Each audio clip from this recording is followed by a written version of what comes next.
Howdy, friends. Your friendly neighborhood Monomachos here, speaking to you on a beautiful Saturday evening, and in good old T-Town, Oklahoma, and the weather's just awesome. Uh, I wish, obviously, I don't want to, but I have to start this evening's broadcast with what happened yesterday in Crocus City Mall or Crocus City Hall in Russia, just northwest of Moscow. Yesterday, when I reported this, there were only 33 people dead and 100 wounded. Now the number's gone up to 150 dead. This is horrible. This is horrible. And so far, the four gunmen have been apprehended in Bryansk province, which is interestingly just abutting the Ukraine. So the Kharkov Oblast of Ukraine, for instance, and they were traveling west towards Ukraine. They've been caught. I hope, and I think they're part of a larger cell. Those people, those 11 people so far, have been apprehended as well. Uh, the first thing that came to my mind was that this was Ukrainian rogue units that did it. Interestingly enough, the United States condemned it, or not so much condemned it, but said that there's no way that the Ukraine was behind this. So that raises a lot of questions, like how would they know? And they did that within an hour and a half. How would they know that the Ukrainians weren't behind it, unless we were behind it? Regardless if it's ISIS, ISIS is operating mostly out of Syria, okay, but they are operating in the Ukraine now, just as the Russians have Chechens fighting for them, so too do the Ukrainians have ISIS fighters for them. So it's not, they could be from either theater, the Ukrainian theater or the Syrian theater. Um, One thing that has sprung to my mind, however, is that this is an excellent way, or God forgive me, this would be a way for the West to get the Russians to abandon the Ukrainian theater and concentrate their forces on Syria, because that makes sense. Okay, I'm not sure that we don't know, we won't know, but hopefully we will soon. And I think they need to be punished to the fullest extent of the law. I'm sorry. This is and when we find those people who hired them, and if they're state actors, war crime, hang them seriously. Okay, Chucky Schumer. Okay, what's going on? Make no mistake, he doesn't care one way or the other about Benjamin Netanyahu, except in a broad ideological sense, because Netanyahu is on the hard right and Chucky Schumer is on the left, and most American Jews who are liberals do not like these masculine type of Israelis who are quite based, as the young people say. That's beside the. I mean, there probably is a little bit of that, but that's not really what's going on here. What's going on here, and the first thing that popped into my mind was that Chucky Schumer sees that the Democrat Party is well on its way to extinction, believe it or not, or at least civil war, unless he comes out and condemns in some fashion uh, part of the Israeli apparatus. In other words, not Israel as a whole, but maybe the prime minister, this Yahoo or whatever like that.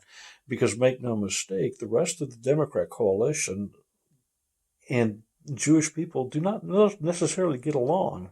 Okay. I mean, there is no um, reticence of Hispanic Americans or in Americans from the subcontinent, i.e., Pakistan or India or East Asians, Chinese, Koreans, Japanese. There's no history there. And they don't feel any guilt or any reticence about just about expressing some kind of anti-Semitism, even if it's just mild anti-Semitism. They have no problem with that at all. And they're not for Israel. And the more that coalition grows, then more and more you're going to have people like Ilhan Omar, the Tlaib woman, and Ayanna Presley, and these people were very openly pro-Palestinian at one time, and still are, but they're not doing anything about it. But not just that, but Ilhan Omar, you know, engages in all sorts of Somali talk and Somali politics and stuff like that. These are not heritage Americans, probably never will be. That's not the point. The point is they don't necessarily, they're not sympathetic to Israel. Let's just leave it at that.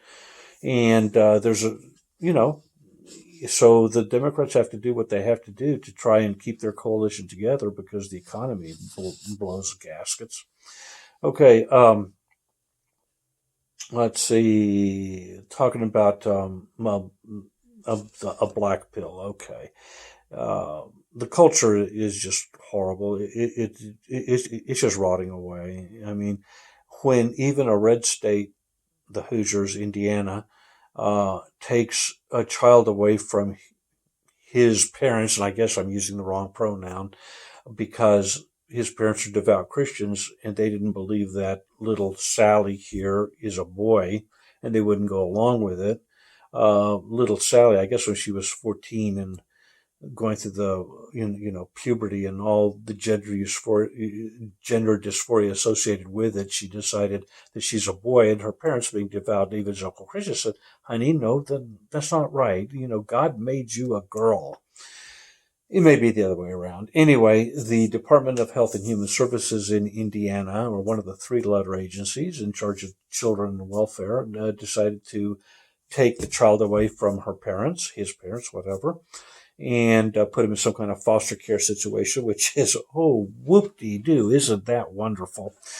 And then so finally, the parents took to the Supreme Court. The Supreme Court decided to turn it down, and that's the black pill. And that's a double dose of black pills right there. I mean, if if a red state like Indiana, which is full of Lutherans and Calvinists and salt of the earth type Scandinavian people and Germanic people, and very pious and devout, by the way. I mean, if they have bureaucrats going wild like that who just take kids away because of some whim of the moment, I mean, it doesn't speak well for the future. And the fact that the Supreme Court wouldn't even hear the case it really depresses me. So, I mean, we're getting close to tarring and feathering. I mean, we are getting there, folks. I just want you to know that. Not preaching it, but I'm predicting it. There's a difference. Okay. Okay. Did you know that there are no Nazis in Ukraine? Seriously. So who are you going to believe? Me or your lying eyes? Yeah. Place is riddled with them. Okay.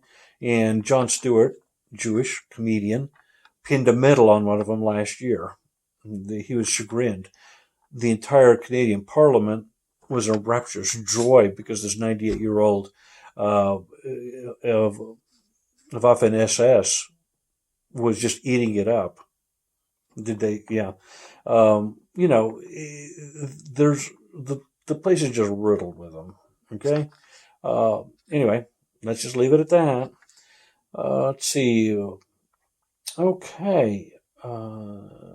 So Stefanos Kasselakis, the would-be Prime Minister of Greece, who's now just gotten married to his longtime lover or longtime companion, whatever, and he wants him to be the first gentleman of Greece. Christ.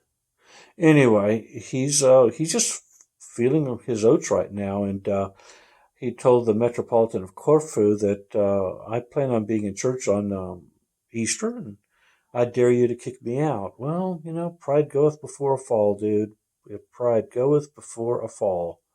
Watch what you're doing here, okay? Anyway, so what else is there do we have here? Oh, yeah. One of our correspondents, Sister Chrissy, sent us an editorial she wrote about Archbishop Nikita Lulius, who is presently the Archbishop of Great Britain and Thyatira. And according to Nick Stamatakis, who's also in the know and who published this story, thank you, Chrissy, for sending it. Um, he, what did I say? I lost my train of thought. Uh, uh, oh, yeah, Nikita Lulius. He's become quite a culture warrior. He's it, that's interesting. I mean, and really, God bless him for it if it's not artifice. But he seems to be doing the opposite of what Elpidophoros is doing here in the United States. According to sources close to me, he is in the running to be the next Archbishop of America because, again, I reported on rumors last November, I believe, or October, that Elpidophoros is on his way out. Sooner or later, and probably not that much later. So they have to replace him with somebody else, and that's where Nikita Lulius, who was born in America in Florida, I believe, Tarpon Springs, is in the running. He has several things to commend him besides being a native born and being on the right side of the culture wars. At least that's what it seems like here. But he also speaks Greek and Russian. He actually studied at St. Petersburg. That maybe he could heal the rift here in America if he is indeed slated to replace Elpidophoros. Okay, the last thing, SCOTUS versus Texas. That's not right, but SCOTUS upheld the ban that upheld Texas' ability to enforce its own immigration laws to arrest, detain, and deport illegal aliens. And that happened on Monday, and then Tuesday it seemed to reverse it. By the way, this started in the Fifth Circuit Court, which is one of the circuit courts just right below the Supreme Court. Okay. So what happened? Then they reversed it, and then they reversed it back, and so I don't know where it stands right now. But the funny thing is, Texas has not stopped doing what it's doing. So in other words, they're just telling the Supreme Court, that's fine. And then they just, keep on doing what they're doing. I think it's called Irish democracy or something like that. The point is, Texas, man, you guys hold on, okay, and unfurl that Gonzales flag and unfurl the Bonnie Blue and the Army of Northern Virginia flag. You keep on going. Speaking of, anyway, let's just keep on. Remember the Alamo. Okay, okay. Speaking of flags, my uncle Jimmy, he wasn't my real uncle, but he was married to my father's cousin. So everybody called him Uncle Jimmy. He passed away yesterday. He was a good guy. Pray for his family. And speaking of flags, however, he had an American flag on his coffin because he was a veteran. And there's a joke. I have a Confederate flag downstairs, and I'll show it to you someday. And I told Gail when I could kick the bucket, that's what I want on my coffin. Anyway, so that's just a joke from way back. And so Gail said to me, "Well, which will it be?" I said, "Well, let's put it this way: if Trump wins, use the American flag because we'll still have a country. If he doesn't win, then bury me with the stars and bars." Because that's probably the way it's going to go. Anyway, again, I injected a little levity here, and but this is a sad day, and this is a sad weekend for dozens, scores of families. And let's pray for peace in the world, and let's pray that the full extent of this plot is uncovered and that there are no more. And Lord have mercy. Pax, let's try to love one another.